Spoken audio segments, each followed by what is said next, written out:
হাসপাতালের কেবিনে সে চেনা সাদা দেওয়ালগুলো। শাহেদ ওয়াসিফের চোখ বড় বেশি ঝাপসা হয়ে ধাঁধা দিচ্ছে।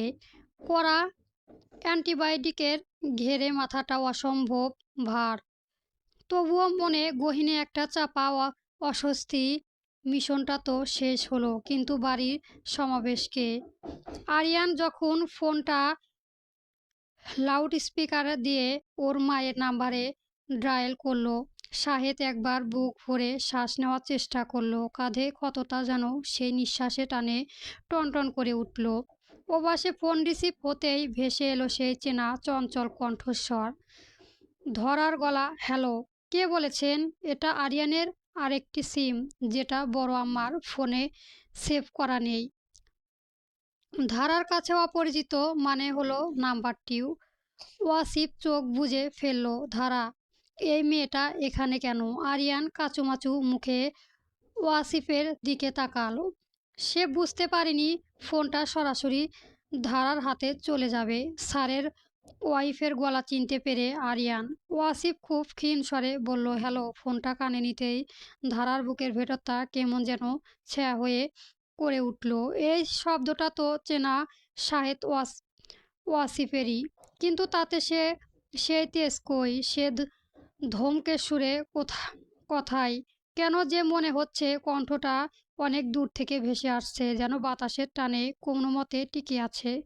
উম, ধারা এক মুহূর্তেও থমকে গেল। রাগ অভিমান সাময়িক সময়ের জন্য পাশে সরিয়ে রেখে বলল, আপনি কি অনেক অসুস্থ? গলা এমন লাগছে কেন? ওয়াসিফ নিজেকে সামলে নিয়ে একটু কড়া হওয়ার চেষ্টা করলো, যদিও দুর্বলতা ঢাকতে পারল না। জ্বর হলে মানুষের গলা এমনই হয়। আম্মা কোথায়? আম্মাকে দেও। এই দেওয়া সম্বন্ধ শুনে ধারা যেন টুপ করে আকাশ থেকে পড়ল। ধারা অবাক ভঙ্গিতে একবার কান থেকে ফোন নামিয়ে আবার কানে চেপে রেখে ভাব জ্বরে ঘোরে, লোকগুলো কি মাথার সমস্যা হলো নাকি? তুই থেকে তুমিতে কিভাবে গেল? ধারার ভীষণ আনিজি লাগলো। সে ছোট থেকে যার মুখে তুই তুই শুনতে শুনতে এসেছে, সেই লোকটা মুখে হুট করে তুমি বড্ড বেইমান ঠেকালো। ও পাশে ধারাকে চুপচাপ থাকতে দেখে ওয়াসিফ ফের বলল, আম্মা কই? রান্নাঘরে। তাকে ফোন দেওয়া ধারা দমে যাওয়া পাত্রী নয়। সে ফোনটা বড় আম্মাকে দেওয়ার জন্য পা বাড়ালো না, উল্টো খুঁটিয়ে খুঁটিয়ে জিজ্ঞেস করতে লাগলো, জ্বর হয়েছে নাকি অন্য কিছু? আরিয়ান সাহেব বললেন, আপনি ব্যস্ত, কথা বলতে পারবেন না, কিন্তু এখন তো আপনি কল দিলেন, বিষয়টা কি? ধারাকে থামিয়ে ওয়াসিফ আবারও বলল, তর্কে যেও না, আমাকে ফোনটা দাও। আমার বেশি কথা বলার শক্তি নেই। কেন? আপনার শক্তি নেই কেন? শক্তি কই গেছে? ফুরিয়ে গেছে? বেডের দুই পাশে আরিয়ান আর সাইমের চেয়ে আছে ওয়াসিফের দিকে। ওয়াসিফ এক পলক ওদের দিকে তাকিয়ে ফেলে বলে, আম্মা কে দিতে বলছি। ধারা ফোনের দিকে তাকিয়ে থাকে কিছু সময়। আসলে সে কোনো উম, এত ঝেঁপে পড়ে এই লোকের সঙ্গে কথা বাড়াচ্ছে। তার তো এই লোকের সঙ্গে কথা বলার কোনো প্রয়োজন নেই। তার সঙ্গে এইটুকু কথা বলে ওর ভুল হয়েছে। ধারা আর কোনো কথা না বলে ছুঁয়ে গেল ফোনের দিয়ে আসে রান্নাঘরে। বড় আম্মার দিকে ফোন বাড়িয়ে দেয়। তোমার ফোন? শাহিনুর তরকারি কাটতে কাটতে জিজ্ঞেস করে, কে? তোমার ছেলে। দ্রুত কাজ ফেলে শাহিনুর ফোন নেয়। হ্যালো ওয়াসিফ। আম্মা কেমন আছো তোমরা? তোমার শরীরের কি অবস্থা? কোমরের ব্যথা বেড়েছে কি? আমরা সবাই ভালো আছি। তুই কেমন আছিস? জ্বর কমেছে? ওয়াসিফ সেকেন্ডের খানেক চুপ থেকে বলে, কমেছে আম্মা, ভালো আছি আমি। টুকটাক ওদের মা ছেলে কথা চলতে থাকে। ধারার পাশে দাঁড়িয়েছিল। হঠাৎ ওয়াসিফ জিজ্ঞেস করে, তোমার পাশে কে আছে আম্মা? ওর কথা শুনে ধারা লাফিয়ে ওঠে। শাহিনুর ধারার দিকে তাকিয়ে বলে, ধারা আছে, কথা বলছি, এই নে।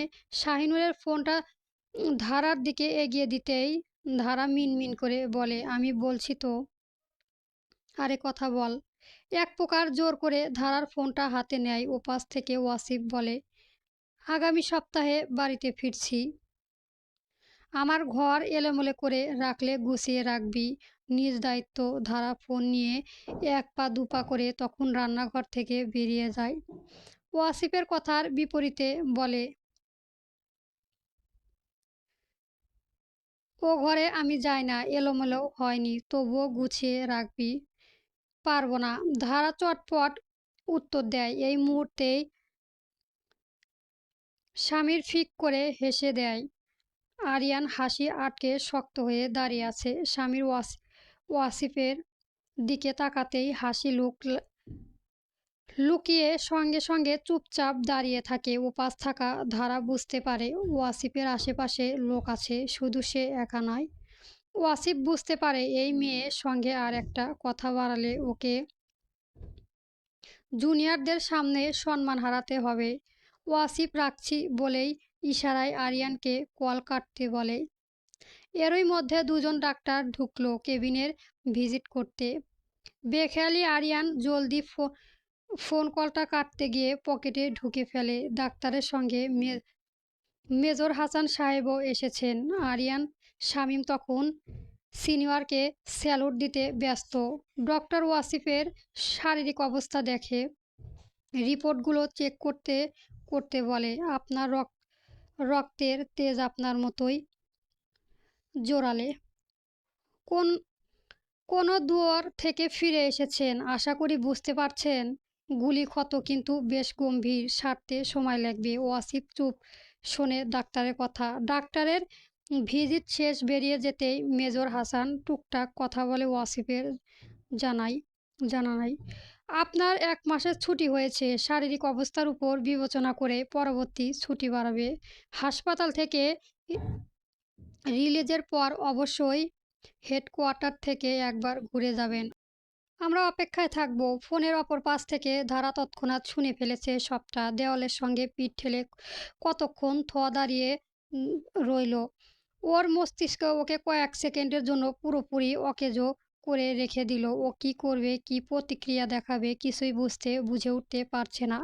মিনিট খানেক ওভাবে কাটাতেই ঠাস করে কল ফেলে দেয় ধারা। মনে মনে ভাবে, এই লোকটা যখন গুলি খেয়েছিল নিশ্চয় এই বাড়িতে ওরা সবাই তখন নিশ্চিত হয়ে ঘুমাচ্ছিল। ওই মানুষটা যখন গুলি খেয়েছে, ছটফট করেছে, ওরা তখন এই বাড়িতে নিরাপদে রয়েছে। অথচ কেউ একটা খবর ওদের কানে দিল না। কখন দিত খবর? মানুষটা মরে পচে গেলেও তারপর বাড়িতে খবর পাঠাতো। অবুঝ মস্তিষ্কে তখন রাগ বেড়ে হিড় করে। ও নিজের হিতাহিত জ্ঞান হারিয়ে ঝটপট কল দেয় আরিয়ানের নাম্বারে। আরিয়ান আর স্বামীর তখন হাসপাতালের ক্যান্টিনে ঢুকছে চা খেতে। ফোন বেজে উঠতেই আরিয়ান চায়ের কাপ চুমুক দিয়ে দিতে ফোন বের করে সঙ্গে সঙ্গে রিসিভ করে কানে ঠেকাতেই ওপাশ থেকে তিরিক্ষে মেজাজে কথা ছেটে ধারা। মানুষ কত বড় মিথ্যাবাদী হতে পারে আপনাকে না দেখে জানতাম না। এই আপনি গুলি খেয়েছেন কখন? আমাদের মিথ্যে বলছেন কেন? আপনার জ্বর হয়েছে? কত বড় মিথ্যাবাদী আপনি!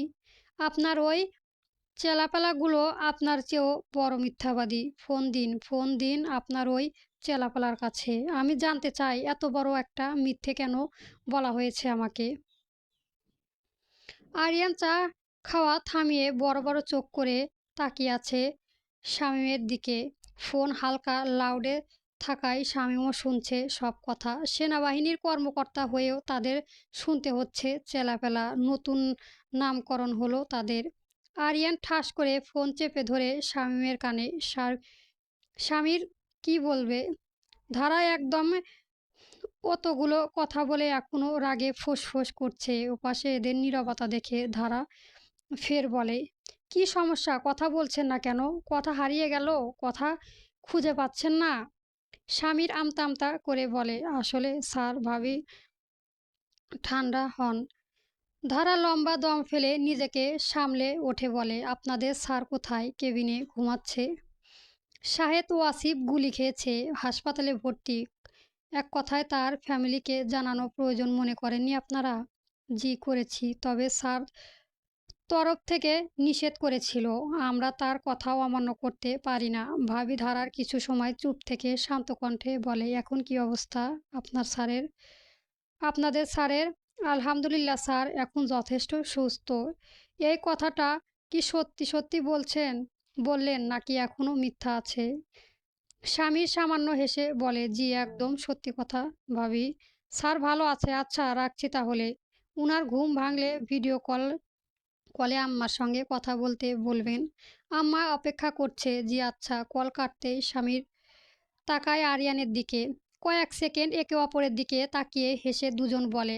আরিয়ান বলে, ভাই রে ভাই, এটা তো বাঘিনী। গলায় কি তেজ সেটাই। তবে উনি খবর পেলে কিভাবে? স্যার গুলি খেয়েছেন? আরিয়ান হাসি থামিয়ে বলে, ছোট একটা ভুল করে ফেলেছিলাম। স্যার তখন ওই যে কথা বললেন আর কেবিনে তখন ডাক্তাররা ঢুকে তাড়াহুড়া করে কল না কেটে পকেটে ঢুকিয়েছিলাম। কাহিনী ওইখানে আছে। ওইখানেই হয়েছে। আরে সর্বনাশ! পরবর্তী গল্প পেতে আমার চ্যানেলটা সাবস্ক্রাইব করবেন এবং কমেন্ট বক্সে জানাবেন গল্পটা কেমন হয়েছে। ধন্যবাদ। গল্প মেজর ওয়াসিফ, লেখিকা ঐশী রহমান। পর্ব 6 চলবে।